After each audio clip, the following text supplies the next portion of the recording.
Nice to have you with me here on The Doctor Is In. You have always been a voice of reason through all of this. Appreciate your time, what you're doing for America. I give you advice, and it doesn't work at all. You are definitely not inept by any means. I like to hear women say that about me. Whatever advice you're going to send my way, I am 100% taking it. I can't tell you what to do. I will not tell you what to do. Okay. Well, thanks. That wasn't the answer I wanted. Are you kidding me? Great stuff, Dr. Ray. I'm glad I called. I've scheduled my day around listening to your radio show. You don't have to laugh so hard. Now, from the studios of Living Bread Radio Network in Canton, Ohio, the hometown of Mother Angelica, here's Dr. Ray. Very nice to be here with you. Like to thank each and every one of you. That would be approximately 184 thank yous. And at this point, I'd rather take your calls. The number to get onto the program is 877. Let that sink in. 573. Let that sink in. 7825. Or you can remember it more easily in 3 simple bits of memory. 877 57 equal. 57 as in a variety of calls that we get, and equal in terms of everybody is a winner here. We have participation calls. That's right. All calls are equal in respect. 877 57 equal. If you'd like to get onto the program, I get, dozens and dozens of requests from HR people or agents, authors. Like to be on your show, but you're the only ones on the show. You're my guests. I don't have guests. You're it. You're my guests. Besides, if I had a guest, then I couldn't talk as much. That's a factor. It's definitely a factor. If you call in, it could be something about a circumstance in your life. It could be something you'd like to weigh in on regarding somebody else's call. Do that.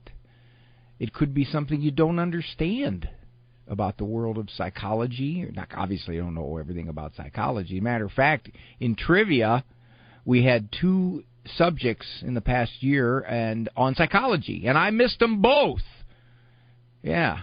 Well, how would that happen? Well, one of them was Abraham Maslow's hierarchy of needs, and what were the middle needs. I mean, I know the top needs and the bottom needs, but I didn't know the middle needs. You kind of get lost in the middle there. Besides, it's only a personality theory from way back, but I didn't know it. Blew that one. So, 877-57 equals the number. This last time I'm going to invite you to the TV show in Birmingham on Tuesday, next week, the 16th. 4 shows at the studios of EWTN. If you'd like to be in the audience, we'd love to have you. Go to EWTN.com. That's easy enough, right? EWTN.com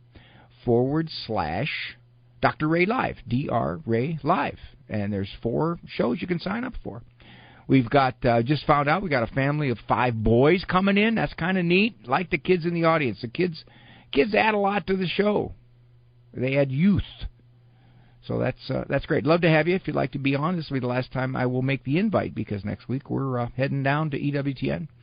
Plus, if you don't like the show, you can roam around the EWTN grounds. It's a beautiful place, holy place, lots of neat stuff there.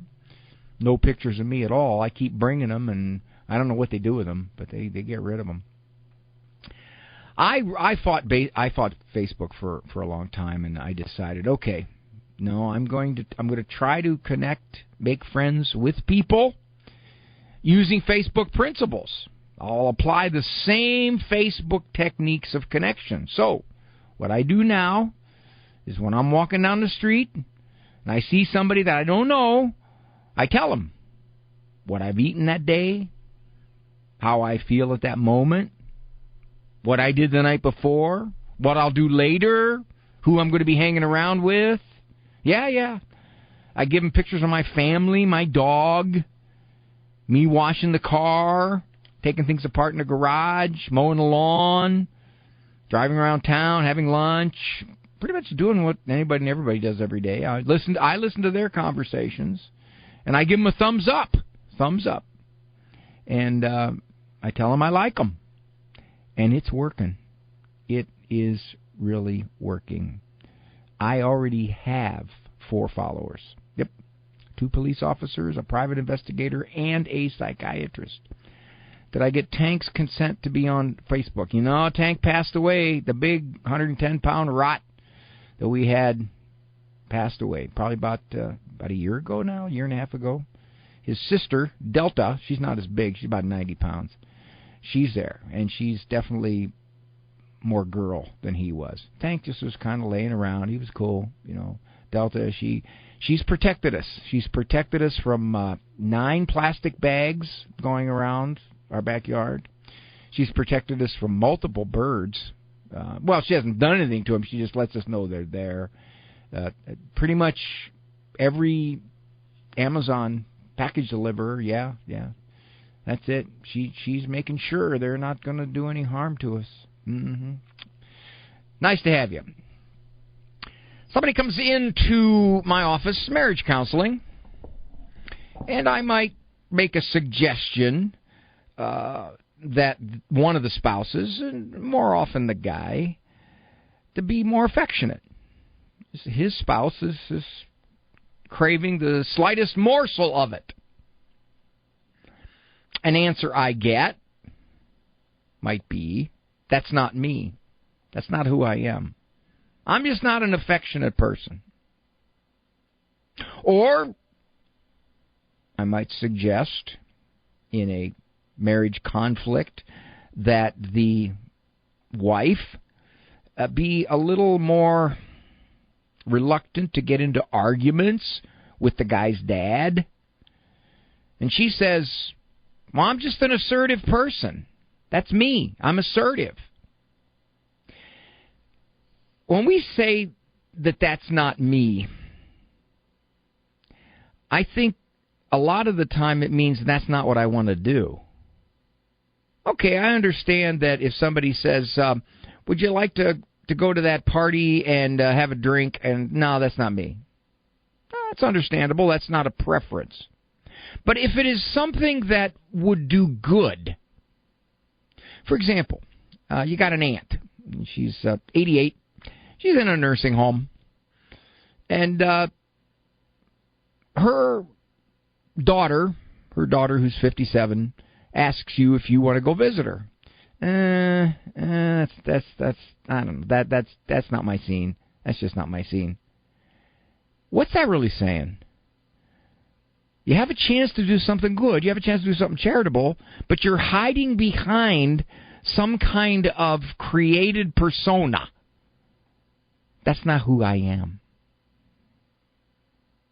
Well, I know that more exercise would be good for me, but that's just not my style. Well, if you know something would be good for you, if you know something would be good for somebody else, can you really hide behind that's not me? Because what you're saying is I don't want to do that. If you will permit me to draw a parallel and use more psychobabble lingo, it's not in my comfort zone. Comfort zone. What a great line. It basically says, here, I've got an excuse for not doing something that is not easy for me to do. When somebody says that's not me, are they hiding? Are they saying, you're asking me to do something that I really wouldn't prefer to do? Now, if it's not a moral or charitable issue, I can understand that. For example, somebody might say to me, hey, Ray, we're going to go golfing on Tuesday. I go, I'm not a golfer. Well, that's not a moral issue. That's not anything that would test my virtue, if you will. But what if somebody says, boy, they need volunteers at church. You're free Friday night, aren't you, Ray? They need a volunteer. Oh, I don't like volunteering. I'm just not a volunteer type. What am I saying? Am I saying I've already established what I will and will not do according to the traits that I ascribe to myself as a person. I hear that an awful lot in counseling. I hear it a lot in everyday conversation. That's not who I am. And I'm tempted to say, well, maybe it should be who you are. If you claim to be a Christian, a follower of Christ, maybe you ought to alter who you are, to have a more charitable who you are.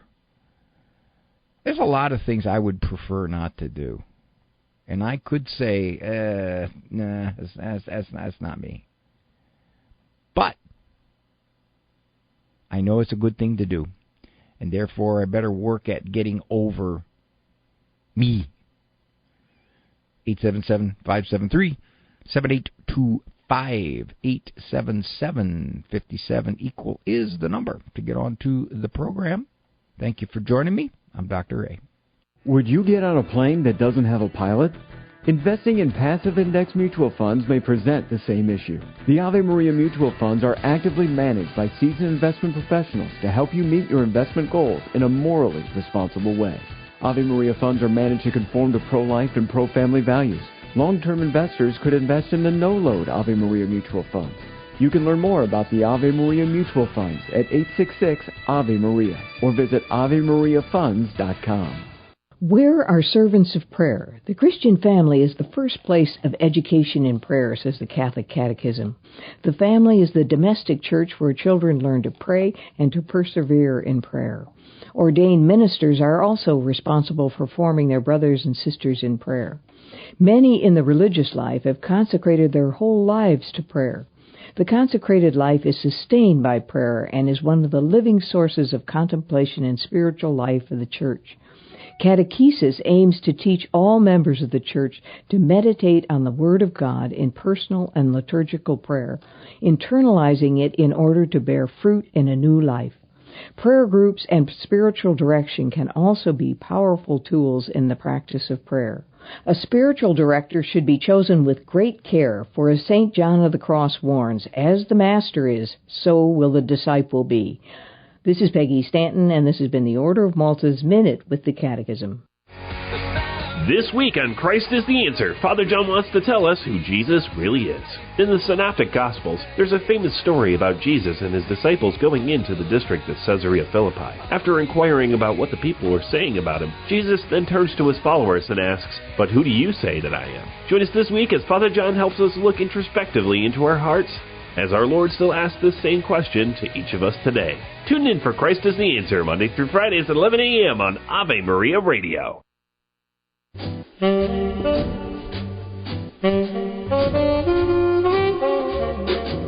Two of the coolest pieces of instrumentation. Saxophone.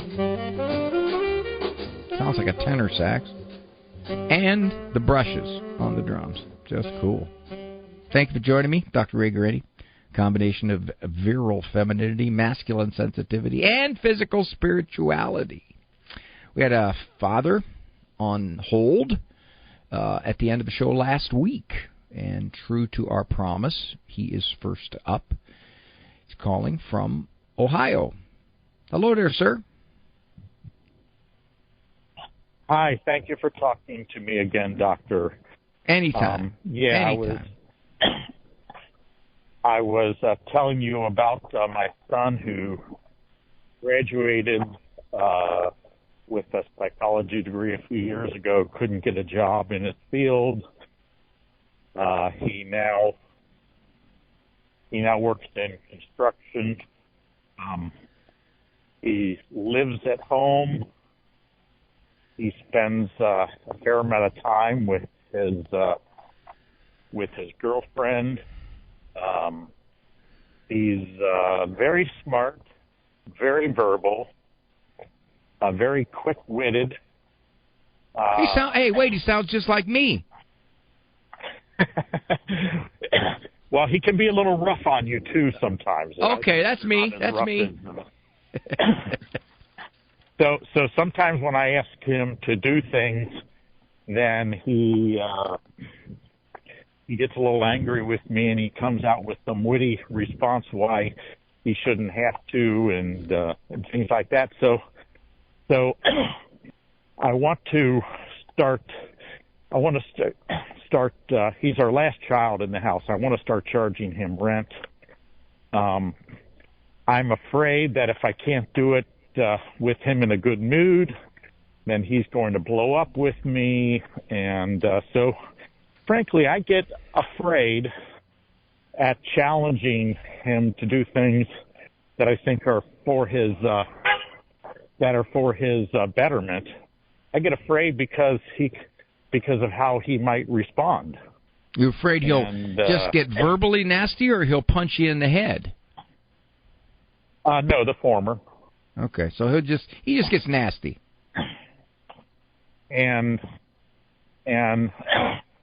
But other times he's super great, he's super loving and stuff like that. But many times he just goes up and stays in his room. He doesn't take care of his personal spaces up there. They're dirty, doesn't clean them. And so I want to start charging him rent. I want to start being harder on him. I want him to start having more financial freedom, force him to, and he's supposed to be getting a better job. And I think he just goes up there. If he's not with his girlfriend, he goes up there and plays games instead of looking for a job. And How old is he? How old is he, sir? He graduated about 3 years ago from college. He's 25, 26? So mid-20s. Yeah. It's interesting because you say several times that you wanted to do certain things, but it's almost sounding like you're afraid to do those things.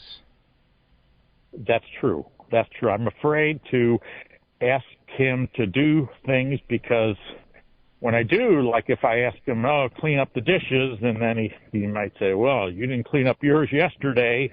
He's very observant, very smart, great memory.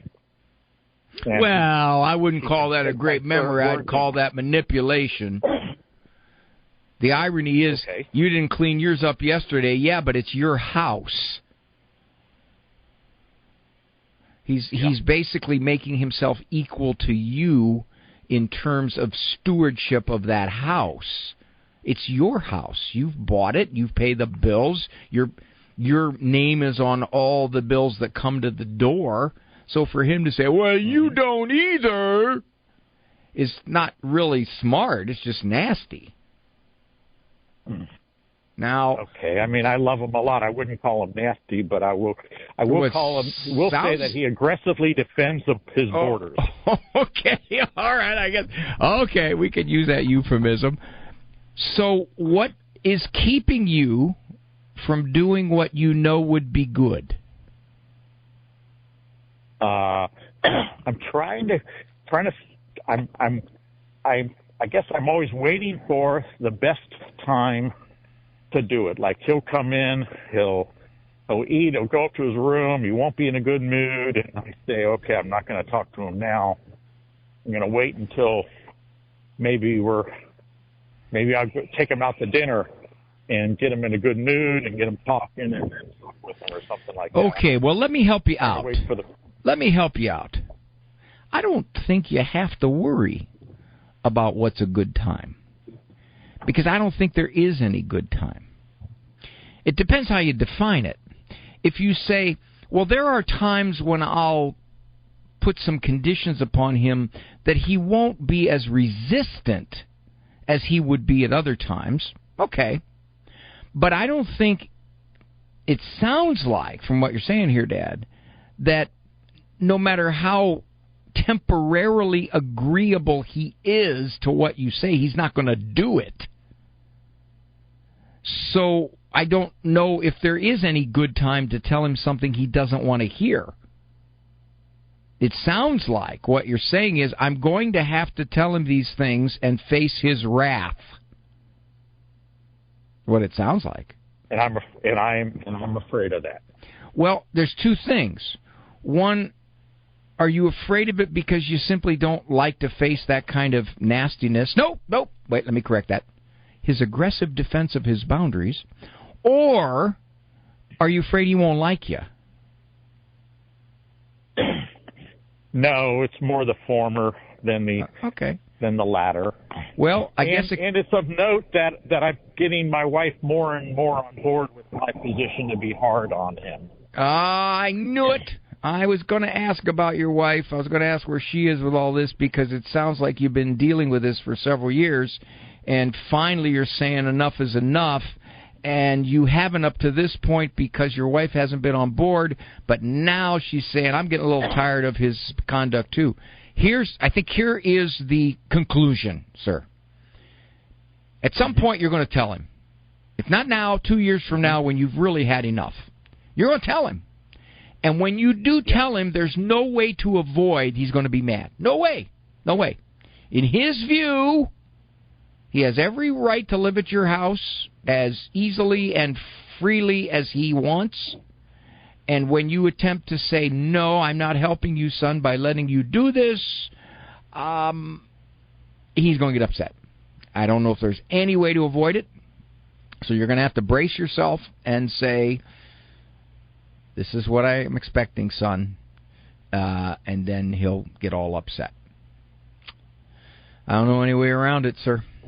All righty. Thank you for the call. You're very welcome. Thank you for the call. Oh, man. Max, I'm telling you, I'm going to save you till after the break, because that is something that theologians have wrestled with. Up one side and down the other. Oh, man. So stay there, Max, after the break. Jennifer from San Antonio. Hi, Jennifer. Hello. What makes you think that it's as simple a difference as this person is either a narcissist or he's a jokester? Well, because I've known one in the past, and I don't want to fall in the trap of whether or not a person would be a narcissist in the future. Should I ever find someone in the future, I don't want to be in a relationship with somebody that would be one. Well, I wouldn't use joking or humor as the telltale differentiation between whether somebody's completely self-centered or they're funny, because I'm self-centered and I'm trying to be funny. But actually, given that, if you use the word narcissist, which is a very broad term, and it used to be a term that was limited to a clinical diagnosis, narcissistic personality disorder. And if you ever read the description of a narcissistic personality disorder, this is a significant maladjustment in a human being. Okay? We use narcissist now in everyday language, and we use it kind of to mean self-centered, self-absorbed, self-focused, to the exclusion of thinking about others, relating well to others. You would probably here's my best suggestion on getting a handle on whether somebody is self-centered narcissistically. Get to know them. You got to get to know them for a fair amount of time. You got to see them in a number of circumstances with a number of people. You got to see how they relate to people. You got to see their tolerance level. You got to see their ability to understand why you think the way you do, to listen to it, to hear it, to accept it. You got to see if their way is the only way, and if you don't cater to their way, then you're wrong. All those things have to come out in your interaction with the person and with that person's interaction with others as you observe it. So that's the way to do it. You look at a broad sense of, what is this person like? Who are they with other people and with me? And do they have a lot of characteristics that are hard to deal with? This is Dr. Ray.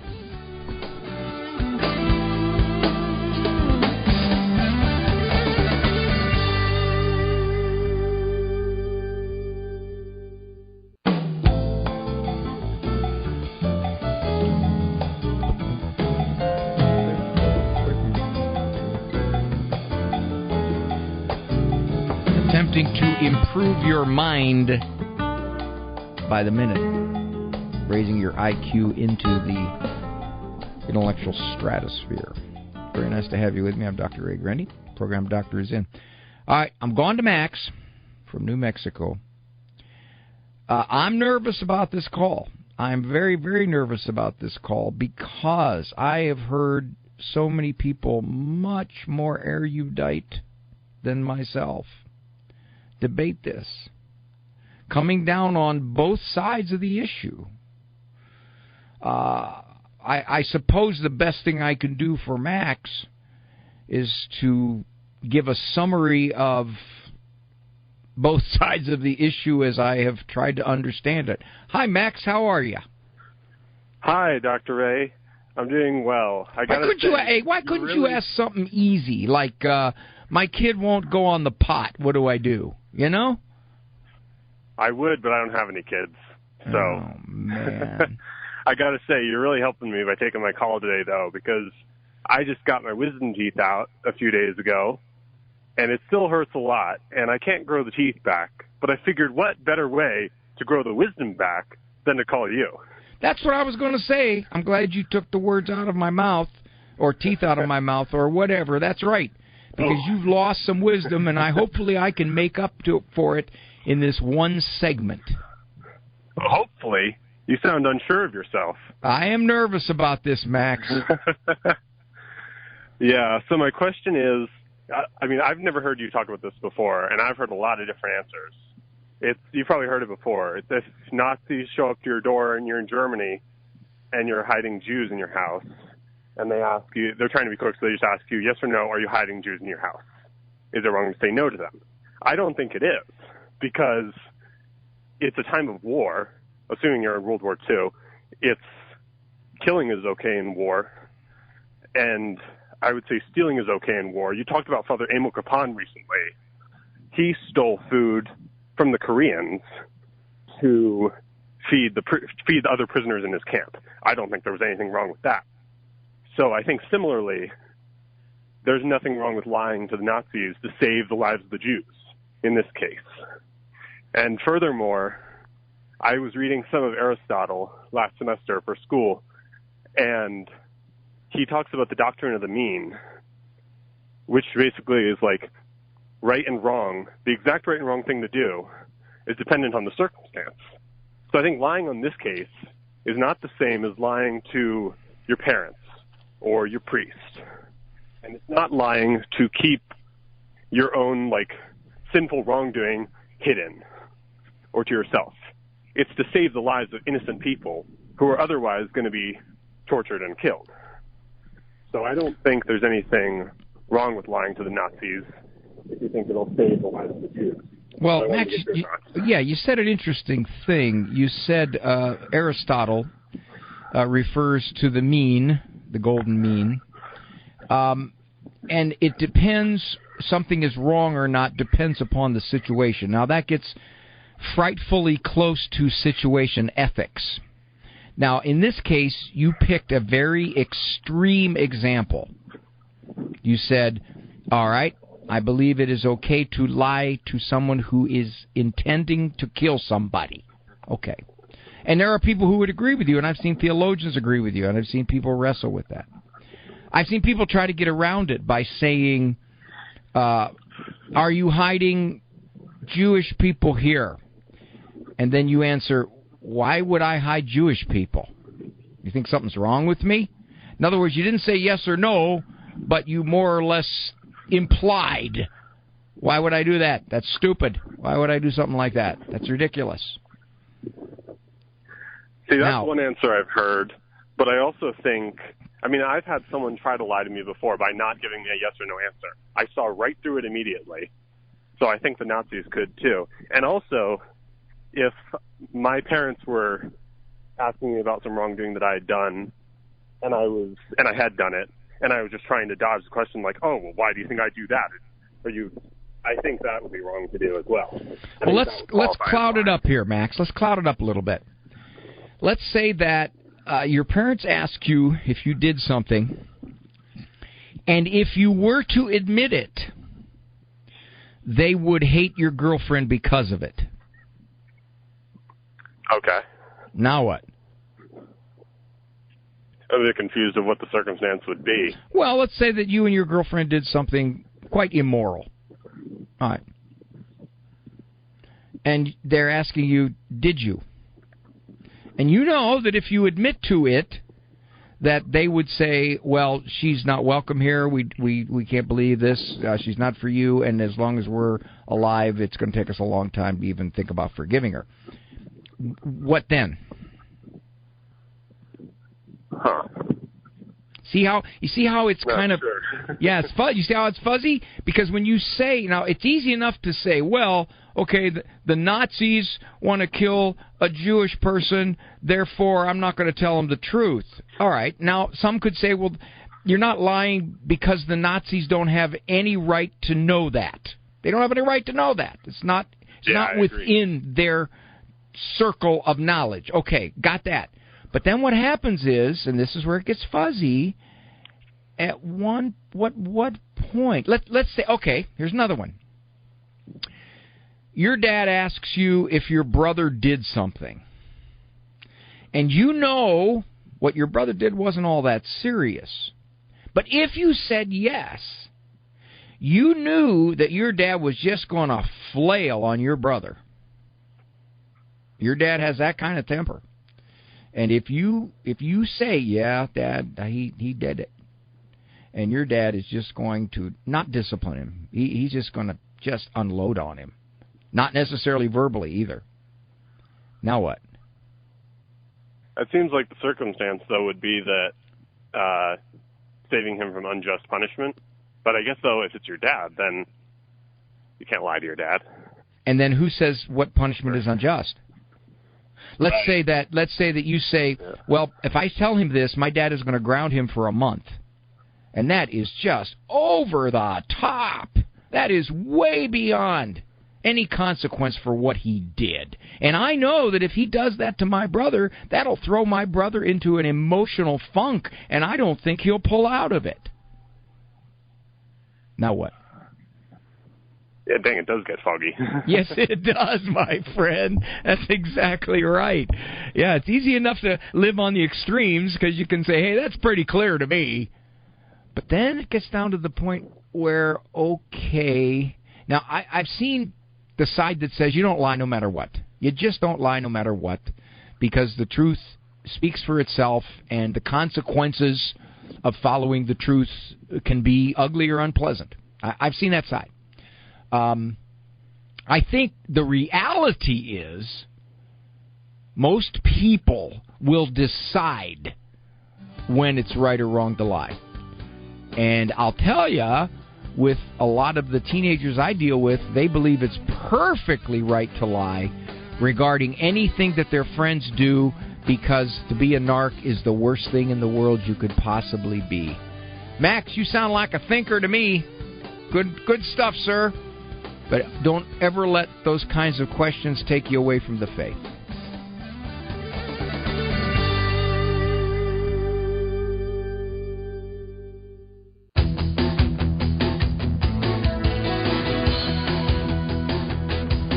Maureen, what are you doing? I was all excited. You're going to fluff me up, and then you just left. Tom from Omaha, Nebraska, KVSS, good Lord permitting, I'm going to go out there and spend some time with those folks at Spirit Catholic Radio because they got 25 years on the air. And I've been with them 20 of those years. They picked me up right out of high school. And they said something to the effect that I asked them, I said, you got 25 years of high-quality broadcasting. They said, yeah, Ray, you've got about 6 years of high-quality broadcasting. I said, no, I've been with you guys 20. As we said, you have about 6 years. Hi, Tom, how you doing? Fine. You said 20 years out of high school? That's a lie. Well, I had my tongue in my cheek, and you couldn't see that. Oh. I had my fingers crossed. No reversies. All right. Now, here's the deal. Jesus lied in the Bible. He said when they're on the road to Jerusalem or something, I forget the exact thing, but he says, I'm going on to Nazareth or wherever. And then the Bible says, the next thing it says, whereas he knew he was actually going to Jerusalem. So it's a definite lie. And then Tobit lied too. When I forget the circumstance, but it's in there where he lies and he says, he doesn't say who he is. He says he's someone else or something. And then there's also this too. Let's say a secretary gets called, can I speak to your boss? He's sitting right there, but he doesn't want to be interrupted. And she says, he's not in. Well, what she means is, well, he's not in for you. So you piqued my curiosity, Tom, on those scripture verses on the road to Emmaus. I don't have the Bible in front of me. I think it's the road to Emmaus. And maybe they're going on the road to Jerusalem, and he says, I'm going on, and then he does, and then he says, even though he knew he was going to Jerusalem. So he definitely lied. It's a lie. I don't see how it could be anything else. You've piqued my curiosity, but my sense is that we know that Christ cannot sin. So somehow, some way in interpreting that context, let me see. I don't think Jimmy Aiken's listening. I would hope one of our great theologians at EWTN might be listening. David Anders, somebody get the Bible and call in here quick. I really want to know what Tom is referring to, because our Lord is not going to deliberately lie. There was something in the context of what he said. But even at that, are you saying, Tom, that it is okay to lie given certain circumstances? Yeah, I would say that, like in the case of the Nazis or whatever, or anything where one time we were at a meeting at work, a personnel business thing, wokeness, and they said homosexuals was the topic and to be treat them right, and et cetera. And they divided us into two groups, and they said the homosexuals go to this room and the others go to the other room. Well, so if you were a homosexual, maybe you don't want to come out, so you went to the room with the heterosexuals. Well, that's essentially lying. It isn't. Falsehood. It isn't, because that person has no right to make you say something that you don't wish to say. That's like somebody coming to me and saying, Ray, do you hate your mother's guts? And I would say, that's no concern of yours. So whether those persons identify themselves as hetero or homo, there's no business of anybody else. I don't have to answer that question. Yeah, okay, that's true. I can't corner you. I can't say, hey, Tom, do you think Ray is the most wonderful thing you've ever heard? And you want to say, absolutely not. But you don't say it because you don't want to hurt my feelings. So I have no right to force you into an answer. It's not my business. Do people have a right to the truth always? No. I mean, if it's none of their business? No. If somebody says to me, Ray, I think you really, really can't stand my cousin, and I want to know right now, what are your feelings towards my cousin? I don't have to tell him. Why would I have to tell him? What good would it do? Okay. There's a difference between somebody saying, okay, you need to answer me as I want to be answered.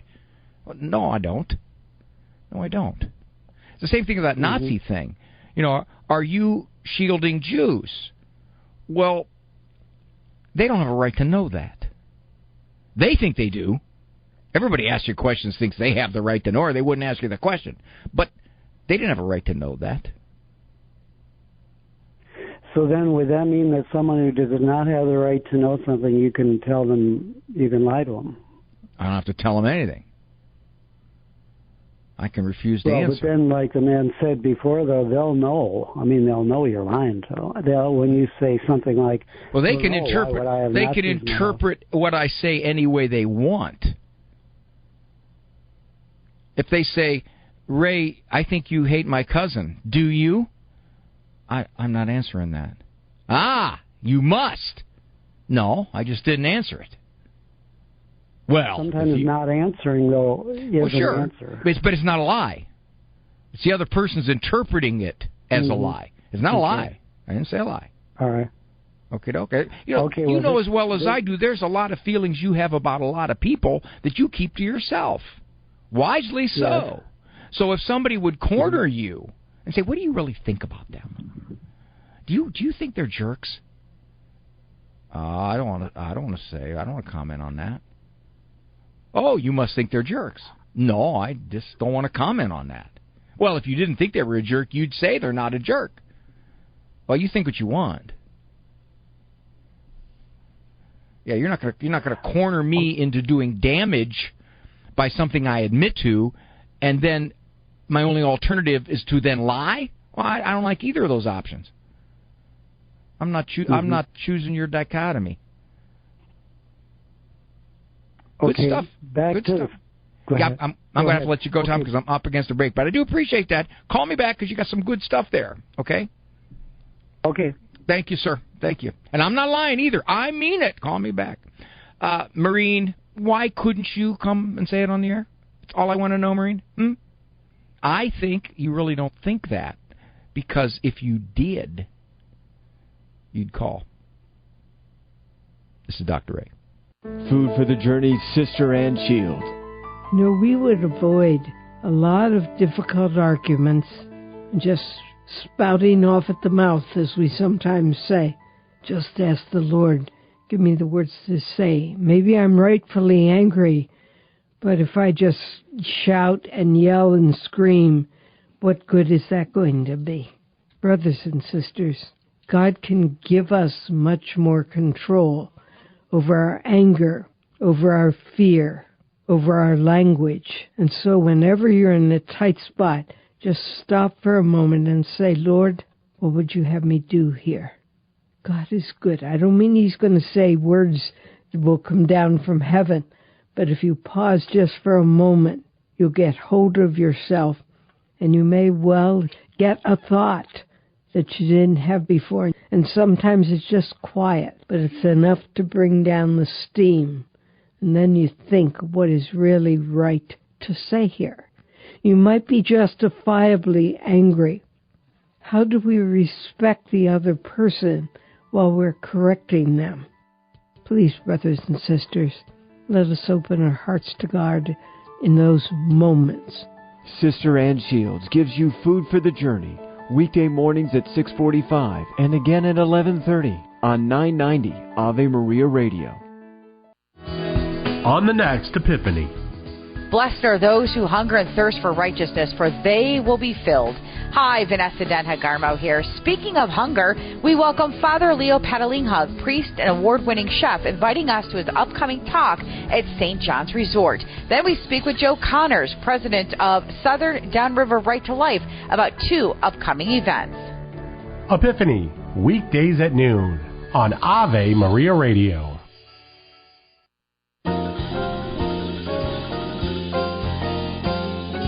I am torn whether to say this or not. It's not a lie, but I am torn to say it because it's probably going to pretty much deep six my chance for the Humility Award comeback. I've re-released a book, updated from 10 or 11 years ago, and new title, Standing Strong, Good Discipline Makes Great Teens. 70 of the most common discipline questions I get asked in raising teens, dealing with teens.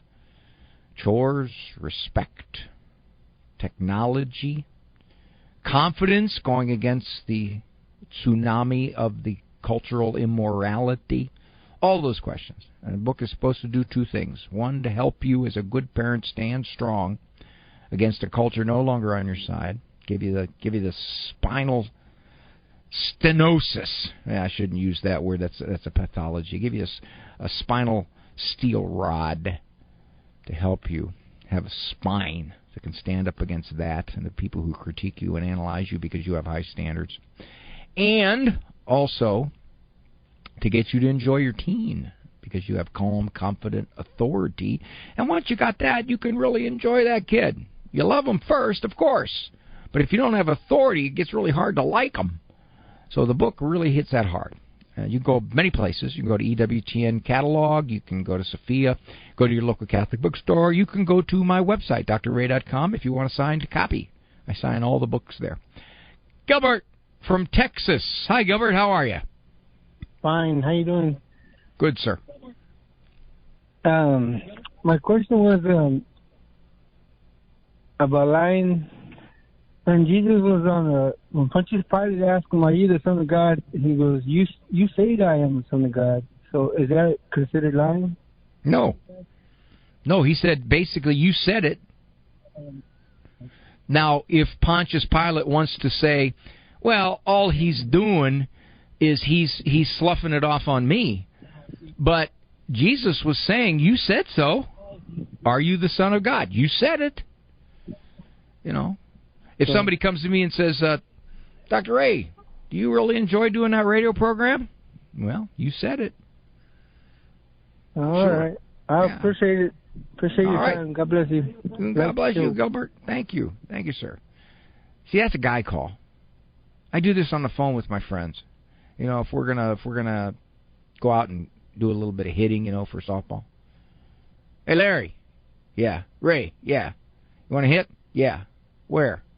Clutch baseball. All right, what time? 10. Good. See ya. Yeah. No verbs. No complicated sentences. No compound sentences. Conversation over in 32 seconds flat.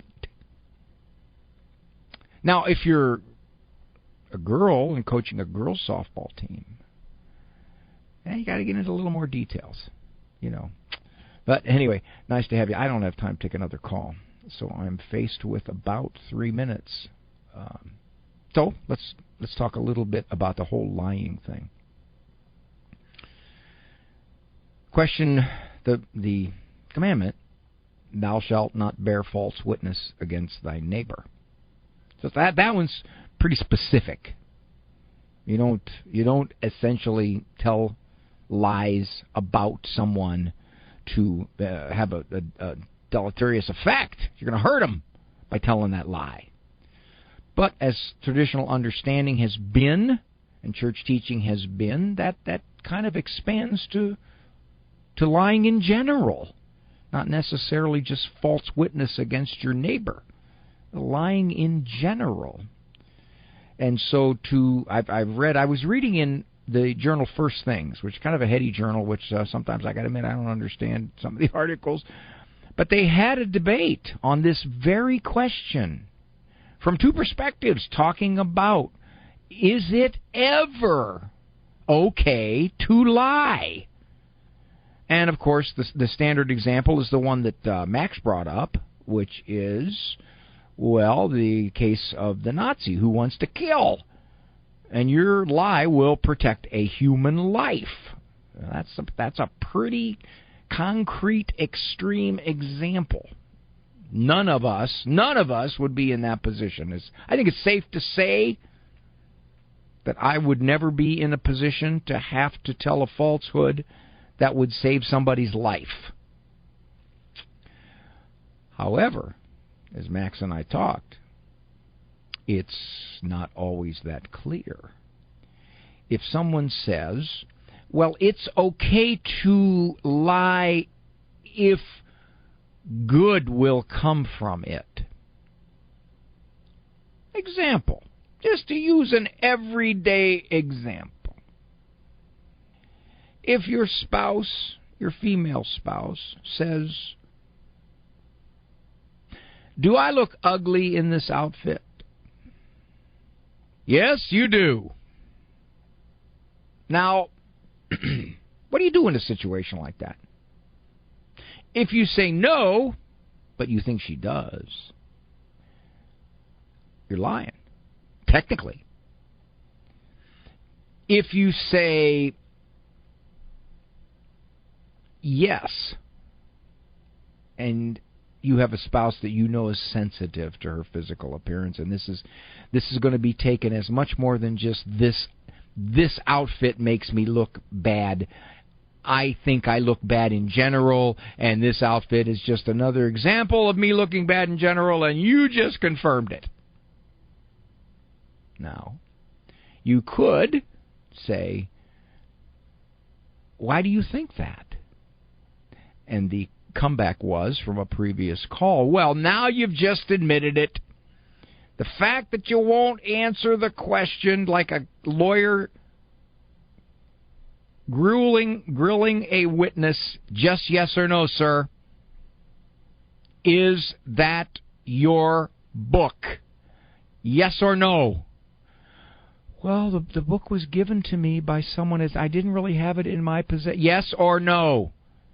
So, these yes or no questions can be pretty sticky sometimes. This is Dr. Ray. Thanks for joining me. Appreciate it. Hope to see some of you in Birmingham next week. Thanks for joining me. Walk with God. A true walk. For information on Dr. Ray's presentations, books, and CDs, visit drray.com and follow him on Facebook and Instagram.